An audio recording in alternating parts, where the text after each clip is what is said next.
These days, accounts departments are asking for investment proofs. So what if an employee fails to produce those investment proofs? Then what happens to? Right. When an employee forgets to provide tax proofs for their investments under ATC or other sections, right? The employer has no choice but to deduct the taxes and report them in the TDS section. However, the if the employee, right, the salary taxpayer makes the investments before 31st March, right, they can go ahead and declare the investments they've made in the tax return and then apply for a tax refund. Right. So the tax deducted at source will happen from the employer. That cannot be avoided. But they can at least go ahead and invest right now up till 31st March and then claim those investments as part of their tax return and claim tax refund on that, saving on taxes. Okay. And this year, because there are choice to go for new tax regime as well. So if someone hasn't made any investments so far and they have no plan to do so, should they blindly go for new tax regime?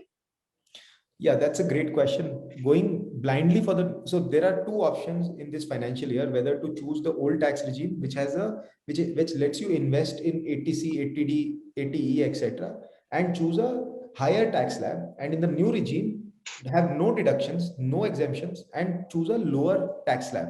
Right. But when your income crosses rupees 7.5 lakh rupees, so if your annual income is more than rupees 7.5 lakh rupees, then it is worth the time and worth the focus to identify whether the old regime is better for you or the new regime.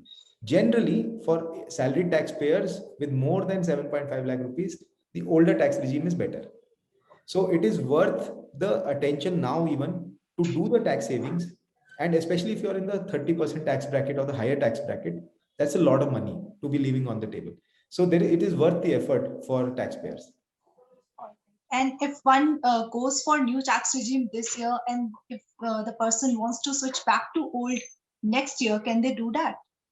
Yeah, again, a very interesting question. So if you're earning income from salary, you can switch every year. You can choose whether you want to remain in the new regime, you want to come back to the old regime, and you can just have to work with your employer and switch the tax regime.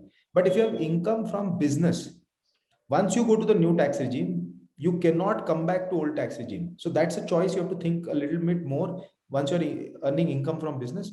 Now, if you stop doing business, then and you become salaried, you have the choice. But for salaried folks, employees, they don't have to worry. But for business folks, if they choose new regime, they can't come back.